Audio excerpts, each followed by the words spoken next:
This week on Act Out, the spin on the impeachment frenzy that you're not hearing but really, really need to. Plus, the difference between a whistleblower and a status quo whistler. Next, Kaitlin Sopoci-Belknap joins us to talk constitutional amendments, working inside versus outside the system, and finding hope without optimism in the fight. From tweets to marching in the streets, this is Act Out. Rockets! Blockade! Bulldozers swarm outside the checkpoint gate. A noise flash broke the hush and blew me into the street. I awoke next to the body of my baby. No! Welcome to Act Out. I'm Eleanor Goldfield, and this is your tipping point. So, impeachment, the flavor of the week. I'm sure some of you are sick and tired of hearing about it, but I gotta say, strap in, because you're gonna be hearing a lot about it until, way later next year. And of course, I know that you don't come here to hear the rehashing of a smashed logic that you can easily get by just turning on any news outlet. So what I want to focus on is, first of all, why this is a shitty idea. And secondly, the whole whistleblower fanfare that people like Pelosi suddenly have found, when actual whistleblowers who actually tackle and threaten the insidious workings of our state have their lives destroyed and their names dragged through the mud. But first off, what are we looking at here? A couple of years ago, I released a web video that gave more than 15 reasons why you don't want to waste your time with impeachment. Reason number one was, and still is, Mike Pence. It seems that people are under the mistaken impression that impeaching Trump will somehow scrub the stains of dumb shit from our body politic, but oh no. All that will do is let an even bigger turd float to the top. And people will say, you know what, that's not the point. It's the principle of the thing. Trump has to be brought to task over his corruption. And to that I say, are you fucking kidding me? He's being taken to task for having a rather boring phone conversation that, if anything, barely scratches the surface of how corrupt our entire system is, but he's not being taken to task for putting kids in cages? Or demanding that states roll back environmental protections because fuck this planet, or for trying to overthrow democratically elected governments, or for perpetuating wars in the Middle East, or apartheid in Israel, or for making bank off of his office, a fact even noted in the phone call when newly elected President of Ukraine Zelensky says to Trump that he stayed at Trump Tower when he was in New York City, as if to declare, hey, I'm being good, count me among your faithful servants. And look, I get it. You want Trump to be held accountable for something. For anything. But that's not what's going to happen here. First off, impeachment does not mean removal from office. Sometimes folks misremember that Clinton was actually impeached, but did not leave office. Another interesting thing to note, Clinton's ratings rose remarkably after the impeachment process began because people felt that he was being unfairly targeted, and/or that this was just a colossal waste of time. Fast forward to today, and those same feelings echo over the oh-so-forgotten chasms of socio-political missteps. Last week, indeed, Trump released a video on his Twitter where he says, quite rightly, that all the Democrats care about is impeachment. It's like a Hail Mary that they're throwing in the wrong fucking direction when the actual way to score is to run the ball. But then you gotta try to dodge all the actual issues like Medicare for all and affordable education and the climate, never-ending wars. And that's just really not worth it. It's not worth it because that's what the people really want. That's what we really need. And as someone who's been incredibly poor and still isn't what one might call financially secure, I gotta say, when you're sleeping in your car, you don't really give a flying fuck about the tit-for-tat paddywhack sandbox fights of the 1%ers. It's a distraction, and not a very good one. The Dems have a weaker case than the guy whose case I sat as a juror for, who had stumbled through the drive-thru demanding a burger before getting into his car and hitting a lamppost. However, he still claimed that he wasn't drunk driving. The Dems are shit-faced. They're drunk on the elixir of elitism, high off of the heights that they enjoy because we're down here, neck deep in reality. If this makes it past the inquiry in a House vote, it then goes to the Senate, the Republican-controlled Senate, that will act as judge and jury on this thing, and you don't think that they're going to have a sobering effect on the Dems? That they're not going to drag Biden through the mud? Do you really think that McConnell isn't going to bring up the fact that Biden actually proudly bragged about how he was able to get the prosecutor fired for looking into the company that his son Hunter was on the board of? And for those of you watching this thinking, what the fuck is she talking about? Here's a whole basic rundown, which I talked about more with Lee Camp on our podcast, Common Censored, last week and also this week. The basic gist is this. Hunter Biden, Joe's son, somehow miraculously got a job on the board of a Ukrainian energy company making $50,000 a month, with no background in either energy or the Ukraine. An investigation was launched into corruption involving this company because, common sense.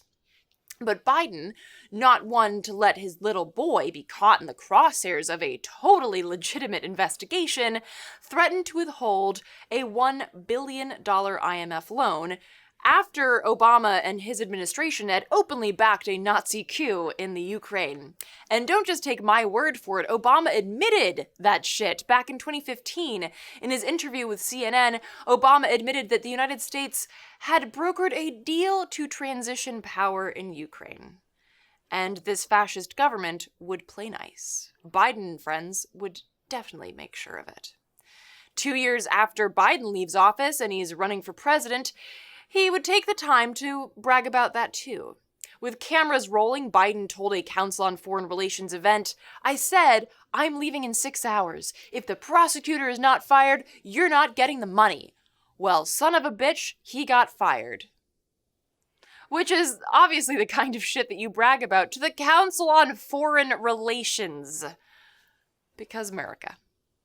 In a written interview with The Hill contributor John Solomon, the prosecutor in question, Victor Shokin, noted that before he was fired as general prosecutor, he had made specific plans for the investigation that included interrogations and other crime investigation procedures into all members of the executive board, including Hunter Biden.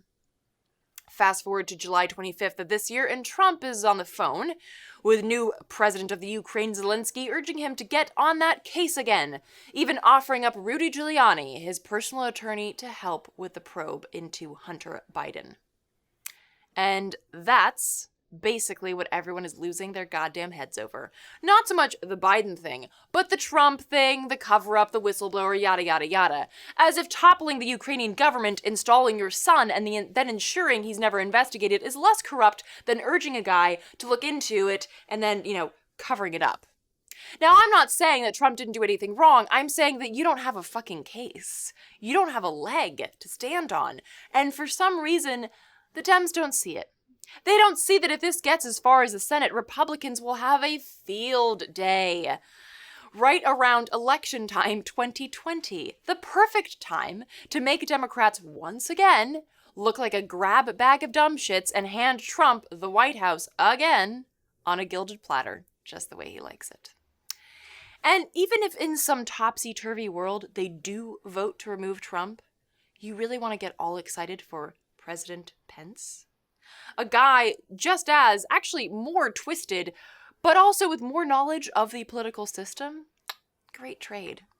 No, this is and will continue to be a shit show. It's yet another episode of the Dems avoiding real issues in a desperate attempt to show people how not Trump they are.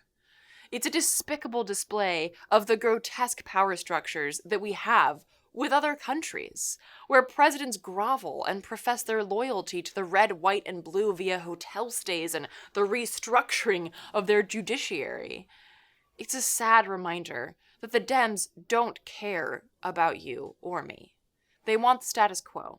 They want the patty cat games and the martinis after 5, and they want nothing to do with the people, or the people's demands, wishes, needs, or problems. They're not there for you, they're there for them. They don't actually care if Trump is impeached or not. They'd actually much rather have 4 more years of him than someone like Sanders. So, if you want to spend time impeaching anything, work on impeaching the whole damn system. Because one guy is not going to do the trick. The whole damn system is guilty as hell, and the longer that we run after the carrot, the longer we get the stick. The longer we play along in these ridiculous power games, the more power we lose. I think we can all agree that we have neither the time nor the power to waste.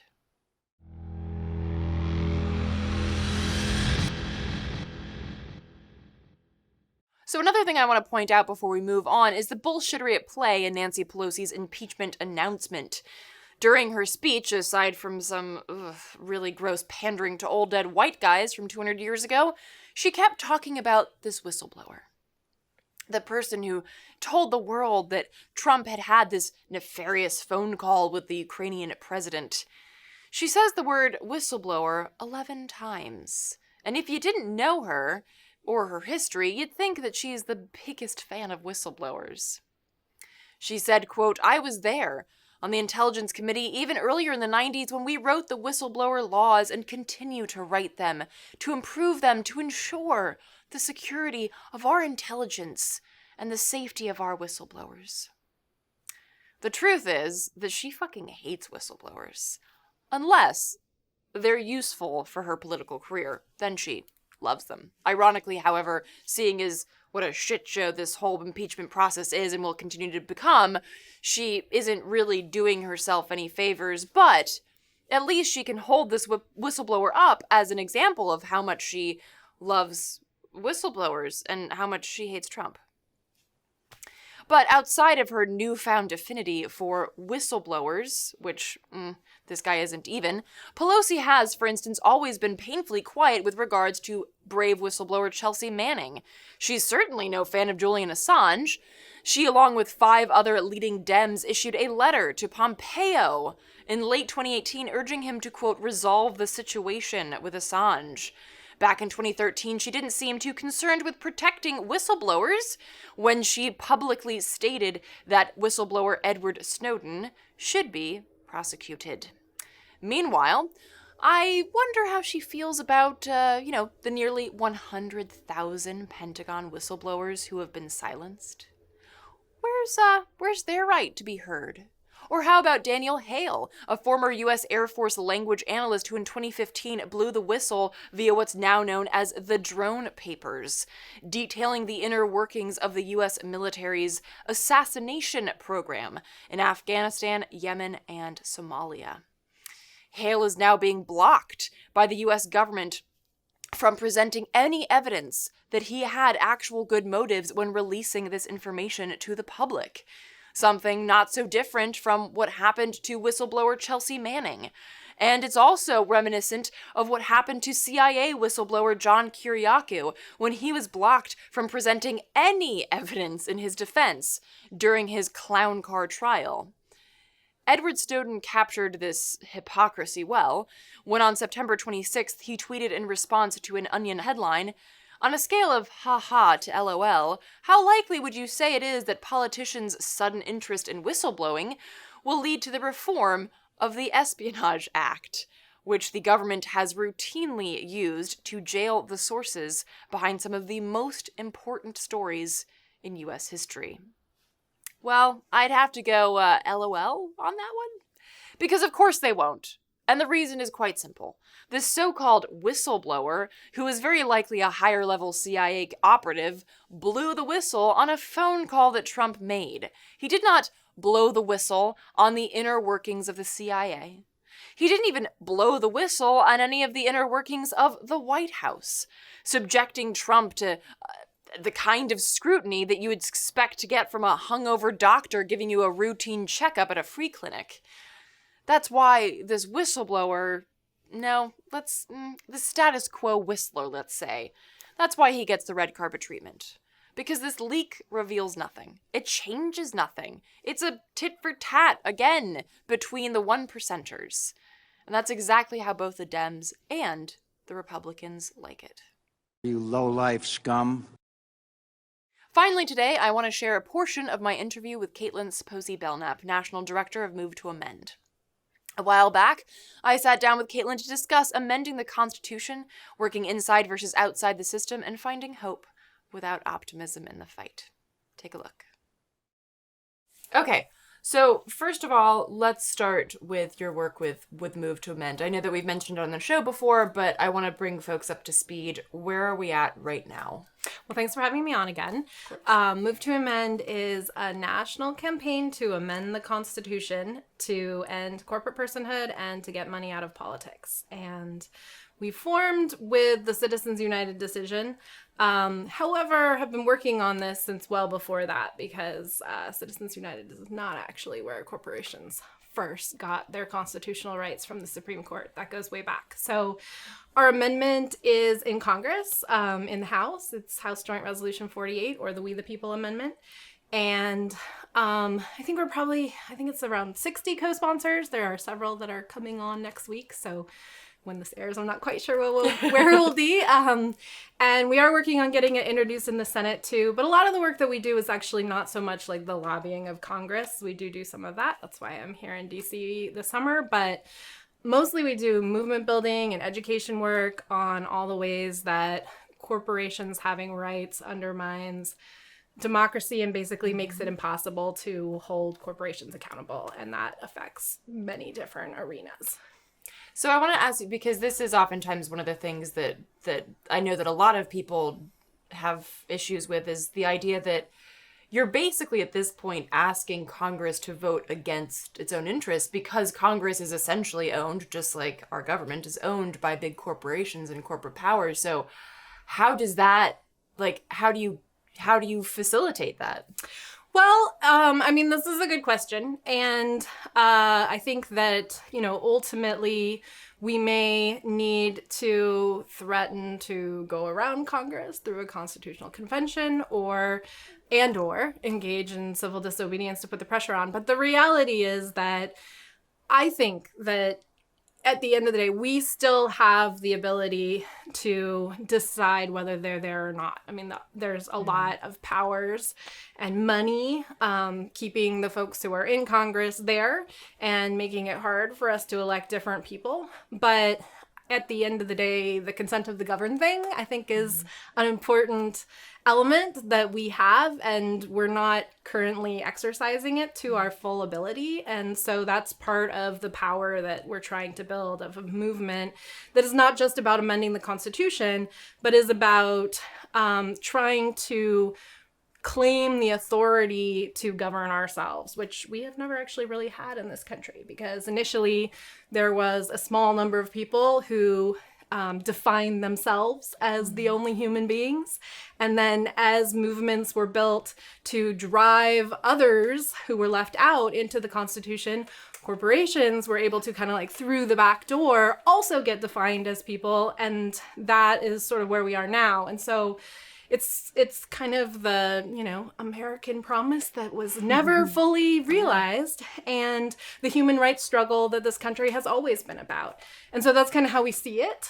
And in that context, I guess the other option would be to just sort of give up and go about living our lives and not even worrying about politics. But if we are going to engage in any level politically, we can't have corporations having constitutional rights, because anything we do to try to exercise control over them is ultimately vulnerable to large corporations going into court and saying, no, that violates our constitutional rights, and the Supreme Court agreed.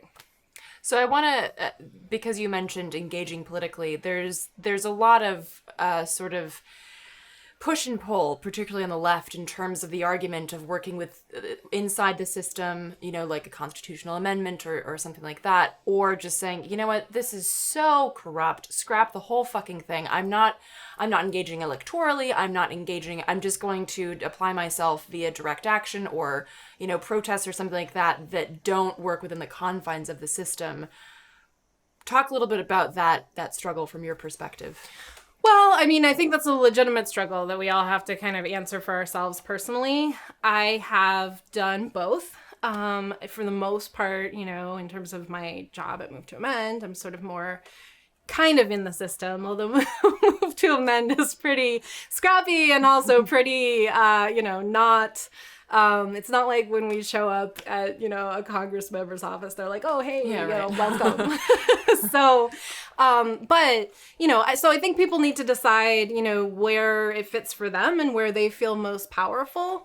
But I also think that it doesn't necessarily need to be an either or. I think that there are some people who are in elected office who are trying to do the right thing. And part of our job is to help them and also to provide backbone for them when they need it, hold them accountable. And then with other people, it's about, shaming them and exposing them and ultimately removing them. And, I think we do need a society. I think we do need laws. I think that this is a, really large continent to try to do that with everybody. So those are all, good questions. But part of what Move to Amend is about is exposing how corrupt everything is, and that there's actually, really concrete stories as to why. It's not just some inevitable system that was, destined to be this way because, it's some machine that there's no people behind.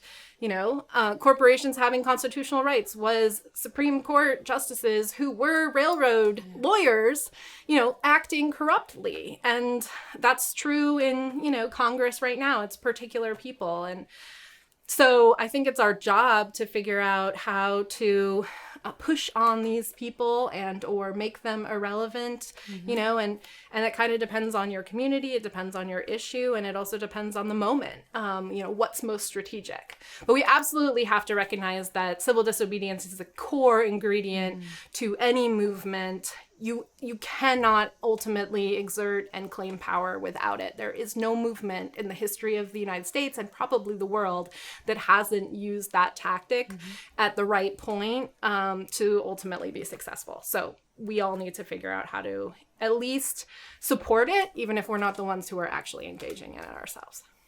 So I also want to talk about the aspect of local versus federal, because a lot of things can be addressed on local levels, greening your community or what have you. But this is obviously talking about a constitutional amendment. But what kind of work? I mean, can local communities say, well, our city council has decided that corporations are not people and money is not speech? Like, is that something that can be done on a local level? Or is this kind of like Medicare for all? Like, if it's not done federally, fuck it. Well, the reality is that those of us who started Move to Amend were, at the time that we founded Move to Amend, mostly doing local work. I mean, that was certainly true of me. I worked for an organization called Democracy Unlimited in Northern California that did local organizing against corporate personhood and for democracy. And we had a number of different ways that we did that. We ran a ballot initiative campaign where we said in our community, corporations don't have constitutional rights, and therefore we have a right to ban non-local corporations from contributing money to our elections. That was in 2006. We passed it by 55% of the vote. It was like the most successful ballot initiative at the time in the history of our small rural community.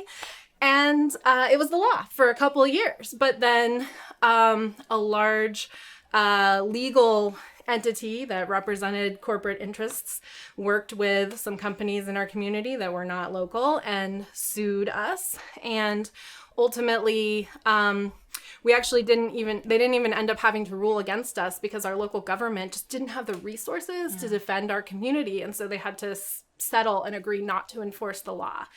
And so, and in a way, we knew that was going to happen. We knew that we were going up against settled law. We were trying to expose the system for what it was. And there were other communities that were doing the same thing around issues that were particular and relevant in their locale. But the reality is that when you do that in these one-off places, you either get shut down like we did, or the company in question just kind of goes next door to a place that's less well organized, that's generally, going to be people of color or poor people or, folks who are more marginalized in some way that they are not in as easy a position to fight back. And so that's not what we want either. And so that was why we formed Move to Amend, of like all of these local groups and people doing local work to come together. So as part of this process, we may find that it would make sense for maybe at the state level would be better than at the local level to say, in this state, corporations don't have constitutional rights and sort of exercise that crisis of jurisdiction that, is working in a number of ways around legalization of marijuana and before that medical marijuana or, the right to die or gay marriage. Where, but you have to have multiple places doing that. You have to kind of build the momentum. And so we could do something like that. And we're not opposed to that. I think, tactically that's not really where we are yet. But that is the kind of thing that, that's basically civil disobedience on the part of some official jurisdiction, a city or, in this case, I'm saying a state. And so that may very well be, in the cards for us to kind of put the pressure on. But also it is so universal and that that's why we decided, it does make sense to try to make this call, at least on the national level, because ultimately that is where the solution does need to be implemented. So with regards to the Constitutional Convention, because as I understand it, that would leave it open to, here's an amendment that says that, women can't work or something ridiculous. Are you concerned that particularly with, the rise of, or the more overt rise of right-wing extremism in this country, are you worried that perhaps, there might be a constitutional convention, but then there's this bullshit amendment that says something horrific or something like that? Or 16 of them, Right, exactly. Yeah, so, our take on it is a bit nuanced and sometimes, in especially this climate, it's kind of hard to have people take a step back and hear it. Either they think, Congress is so corrupt, why would you even be there at all? Or, oh my God, a convention means that, fascists will implement everything bad. And we'll go back to pre-Civil War days. And I think that the way we need to look at it is, there are two ways to amend the Constitution. One is through both houses of Congress to pass an amendment, and then 3/4 of the states need to ratify it, or 2/3 of state legislatures can call a convention, and then still 3/4 of the states need to ratify it. And so that second route, is the more democratic way, populist way to amend the Constitution. We've never done it before, though. And so there's these ambiguities that you mentioned in terms of can we hold that to just one topic? And that's a question of power. There's arguments that folks make about the legality of it. But I think at the end of the day, it really is a question of, do you have the political power to enforce, your agenda? Are you trying to hold it to one topic and can you enforce that? Or are you trying to open it up and can you enforce that through your power? And so that's what we need to build, is the power. And, then we can decide. But we don't move to a men's position is not to say we would never want to have a convention. There are some kind of, more establishment groups that's kind of the tack they take on it is no, but we don't want to close the door on populism. If we have built a powerful social justice movement and that is what populism means, then absolutely there's a lot more that needs to be changed about the Constitution. Yeah. It was written by men who didn't believe that most of us were human beings, and yes, there have been adjustments along the way, but they have mostly been co-opted too. And so we do need to be talking about a new constitution in this country. That is important. And Congress probably isn't going to lead the way on that. But we also need to recognize that, the folks who are proponents of the convention who say there's no way that Congress can do this, let's just forget about them. The problem there is that they don't really take into account the current political climate and the fact that literally some state legislatures are run by white supremacists and people who think that women should not have any say over their bodies. Stephen King coming out today saying hey, rape and incest, not that big a deal actually. And he's a congressperson. So we cannot, even if 3/4 of state legislatures wouldn't ratify whatever, horror were to come from that sector, we can't give them a platform to make their case. We can't give them an opportunity. So we need to build that movement for power that is an agenda of, human rights and protecting the planet and protecting people of color and women and other, immigrants, marginalized people. And we need to build power on that. And that movement is either going to be powerful enough to force Congress to act or powerful enough to break away and have a different conversation about what this country should look like in terms of its laws.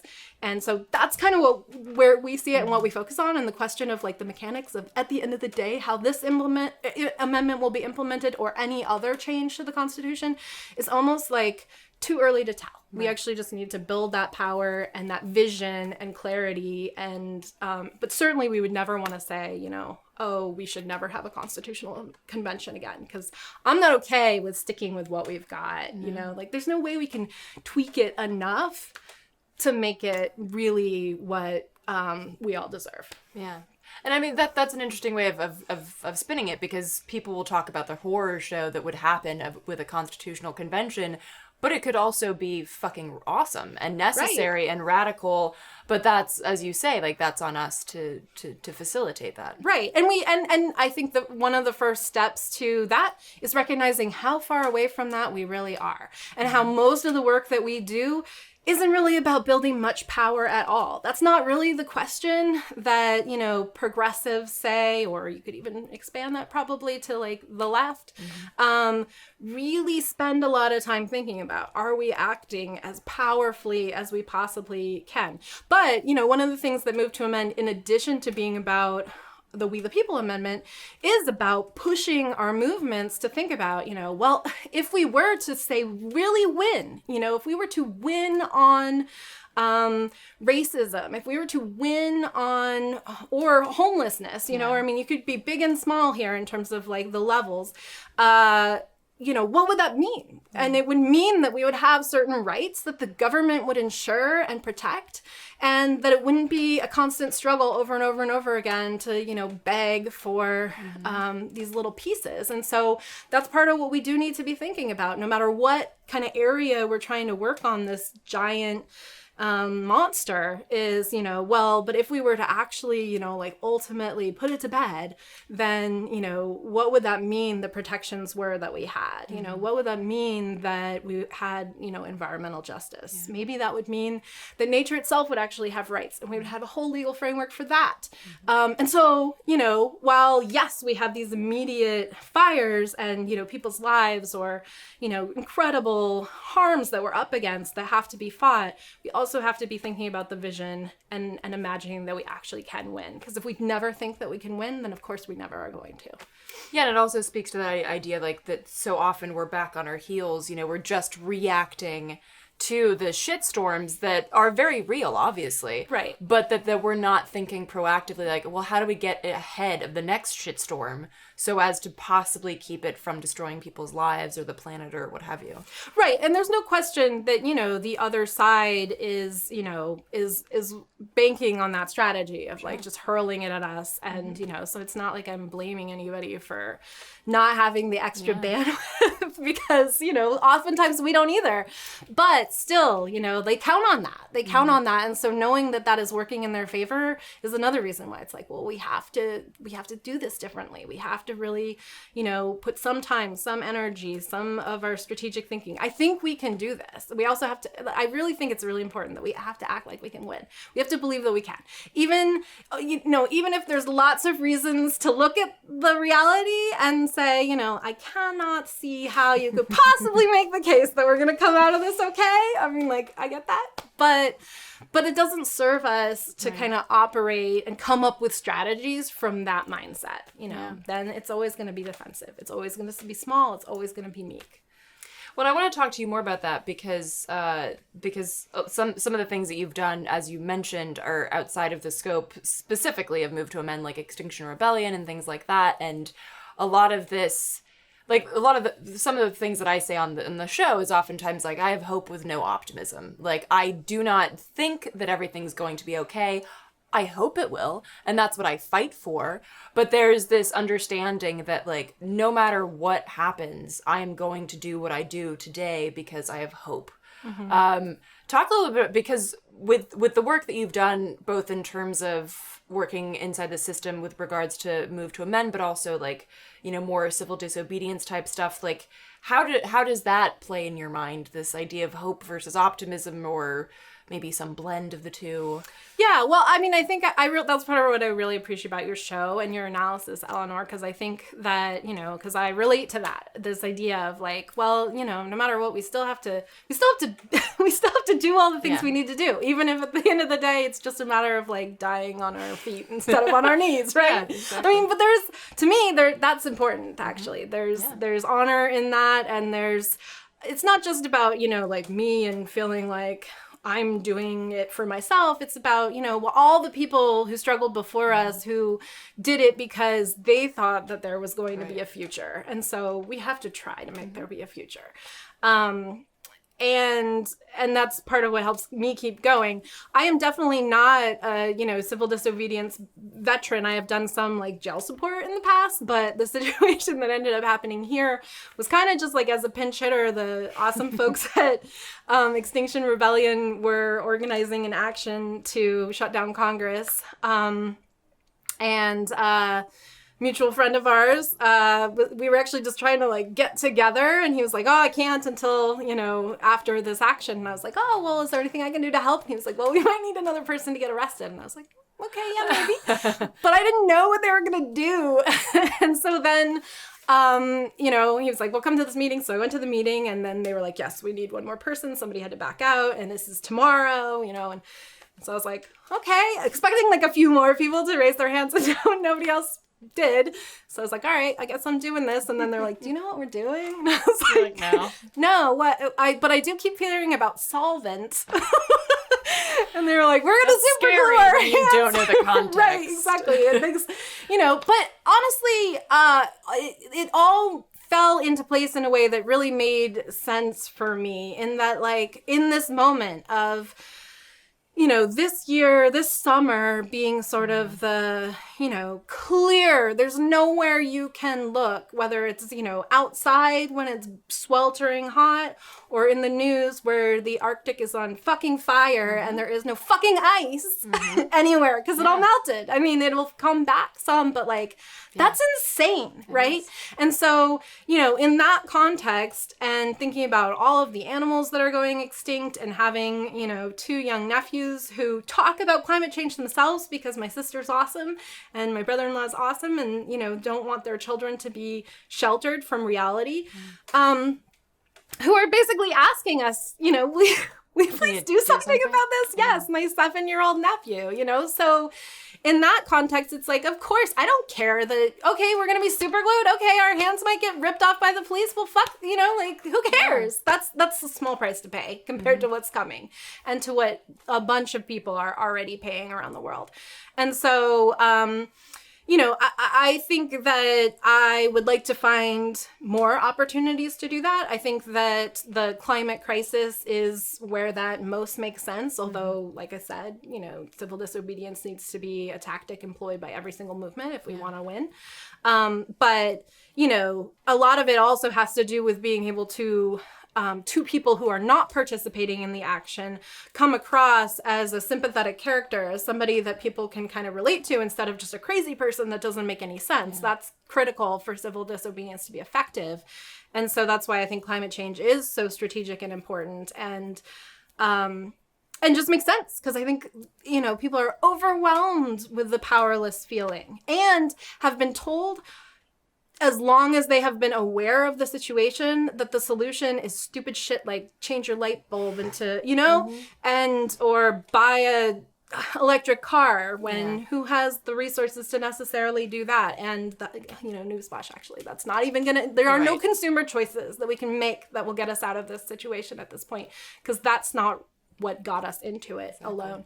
And so, I think that finding more and more ways to act, the response that people had to me, people that I know who already, think I do good work and respect Move to Amend, but it was just at this like different level of, wow, you've found a way to actually use your body for this thing that we all would like to stop. And I think that the more of us that do that, the more contagious it will be, and the more important. And yeah, I don't know if it'll work, because we're pretty far, we might be the coyote already over the cliff, like waving, and about to fall. But, what difference does that really make in terms of like the moment that we're in right now and what we choose to do? Like, what are we gonna do? Go on a fucking vacation instead? Like, that just doesn't sit right with me at all. So you can only live in your place and time and do what you can in your place and time, and in order to live with dignity, you have to try to make shit better. Otherwise, right, yeah. exactly, and that is on one hand we are at this, you know, unique moment, maybe the most unique, crazy moment in the whole framework of human history. On the other hand, there are people, you know, I mean, what was it like for people under, you know, conquistador rule with their hands being cut off and having to, you know, decide whether or not to drown their babies or have them live in, or, you know, people in slavery in this country, or people who are slaves right now around the, you know, I mean, it's just like, on one hand, we are at this moment where maybe what we do matters more than any other time. On the other hand, I don't think that's true at all. You know, people have chosen to struggle or to give up at every moment in the whole history of humanity. Maybe not everywhere, because actually I think there were also societies that didn't have any of this bullshit, right? We know that that's true, but there have been people who have had to make those choices all along. And thank God that they did, because they're the reasons why we're here now. And so we got to just continue that legacy as best we can. Yeah, it's an interesting time, because it's like, because I one of my things that I love is the French Revolution. I'm a total Francophile when it comes to that. And the guillotine, I think that we should bring that back, because it's just good family fun. But I think, like, Tried and true. right? Exactly. That's, as long as you keep it sharp, it works. It's great. I mean, it's low profile. It's eco-friendly. But I think, like one of the things is that back then there was this feeling that, like, oh, you could just, there were endless Etch-a-Sketch, like you could just keep trying. And now it's like, well, we don't have the time, like, we don't have the time to keep redoing, right? And every other revolution that we've seen in the history of humanity, there seems to be that sort of like really long-term hope. Whereas now it's like, but we're not gonna, I mean, if the ice caps melts, we're gonna be under 65 meters of extra water. Like, what the fuck is that? I mean, so it's kind of, it like, it seems like the climate chaos issue is kind of like this overhang of all the other issues that we work on, even though we continue to work on those issues at the same time as well.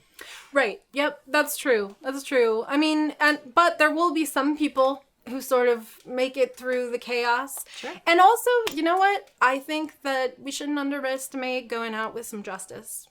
You know, Absolutely. Right? In the spirit of the guillotine, maybe. Right. Like, you know? Absolutely. Because otherwise, the only ones who are going to make it out of this are going to be the people who least deserve to. Right. And that's, I've also told this to people, I'm like, if we fucking die in 10 years, I at least want to know that at the very end, the fucking CEO of Exxon is going to be in his house, or he's going to be being dragged out of his house, bitching and moaning about how annoying we are, as opposed to sitting, like a happy fat cat somewhere without a care in the world. It's like, if that's the only thing that I can say is that I made their fucking lives miserable, I'm down. Yeah.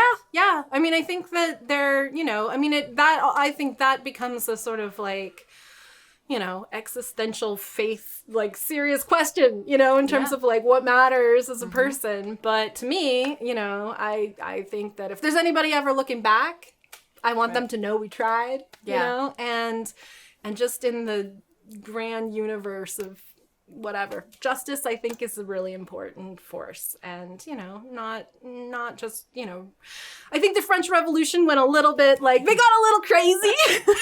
Yeah, they started cutting each other's heads off. Right, exactly. It's like, it got a little frenzied, and we should be careful about that. You know, the Soviet Revolution also, like, you know, that there's that tendency that people have to get some bloodlust. Right, exactly. But we can learn from that. That doesn't mean that justice isn't important. That doesn't mean that people shouldn't be held accountable for the fact that they have chosen to put us in this situation. Absolutely. And that is absolutely not okay on, you know, so many levels. There's probably no bigger, greater crime. So there should be some and just remembering that there are people behind the corporations. There are people, there are not these like just, you know, inanimate entities that rule the world, like the free market hands. Like, there are people, and, you know, again, like what you were saying, it's the people the people that will then hold those people to account. And it's like, however you spin it, it's people that are responsible, and it's people that can shift the tide. Right.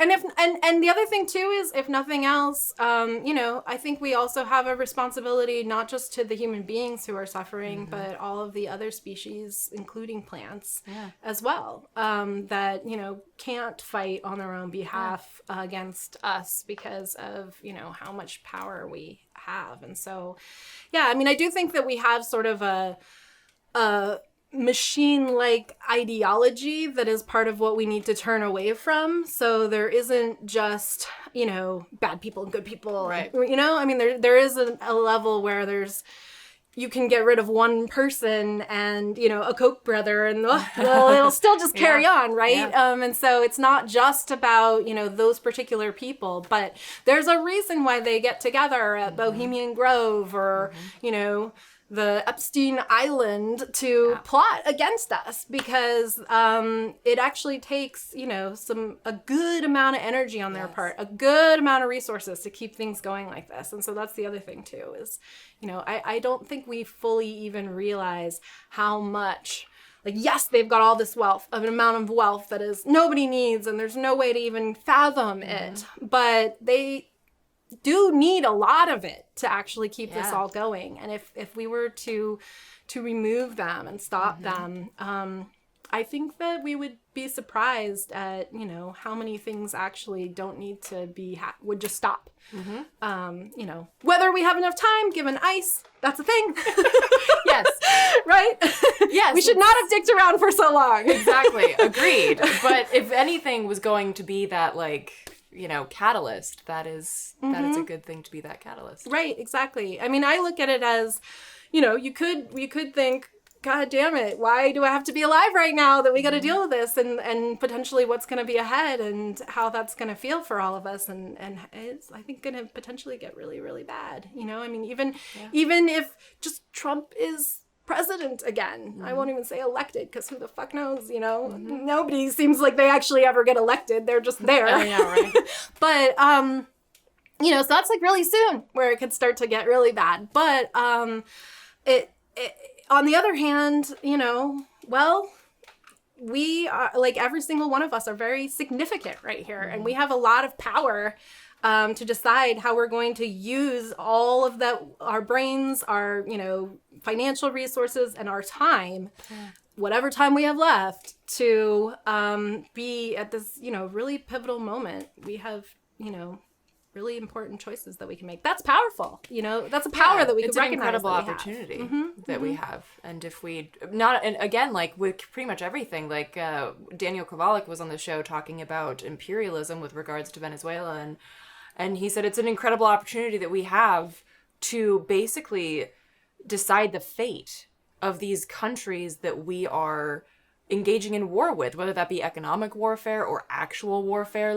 We have an incredible opportunity to stop that as American residents, and that's huge, and that's very powerful, and we have to recognize that power. And with that recognition, we also recognize our power to address our own livelihoods, our own access to healthcare, our own access to clean air and clean water. And so it kind of has a domino effect when we start to recognize our power in all of these different issues. Right. Yeah, for sure. And I do think that, there are people in generations before us who have struggled all along, and I'm not talking about, way back like it was before, but just, our parents or our grandparents' generations. On the other hand, I think that the generational resentment that young people have is also really real and valid. But I think there are more young people and people in general who are ready to do something big, something that feels on par with the crisis in front of us. And, if we were to actually try that and do that, we had a pretty sleepy country for a really long time. And, the 80s and the 90s, that was both peak civilization and peak fucked up humans. Yeah. So we turn away from that. You know, we also, like you said, there's like tons of fodder for lessons. Yeah. You know, we have access to more information than any human beings have ever had. And that can, you know, be overwhelming and, you know, immobilizing, but it doesn't have to be. We can be smart about that. And we do got to hold on to our ability to talk to each other on the internet, because if they actually just take that away, that'll be rough. And they may well try that, you know. So that's another really important piece is just... But at the end of the day, I think our biggest thing is that we need to think about this like we can win, because it really doesn't serve us to think about it like we can't. And I don't actually know if we can at all, but I'm with you. Who the fuck cares? Exactly. It really doesn't make any difference. Like, what would you do differently? Yeah.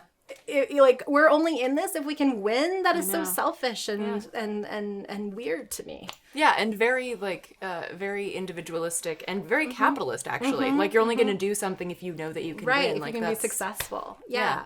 Fuck I'm that. only playing if I can Right? win, Yeah. Like, no. Then no one wants to be your friend. Right. Like, what kind of, that's not life. No. That's never been life. Yes. Maybe that's our, like, fantasy of what life Right. is that we've been deluding ourselves with for the past, 50, 60, whatever years. But, and, some people longer than that. But, like, that's not how you make choices. No. Never has been. There's not very human, actually, to think like that. So. And we need to be more human. And that will do it for this week's Dose of Dissent. Reminder, the best way to stay up to date on our work is to sign up for the newsletter at the address below. In order to, and to those who have donated, thank you so much. Please keep spreading the word in order to ensure our ability to keep acting out. From the Devil's Den, good night and act out. And real quick, to keep independent, non-corporatized media like this show going, visit patreon.com/actout. I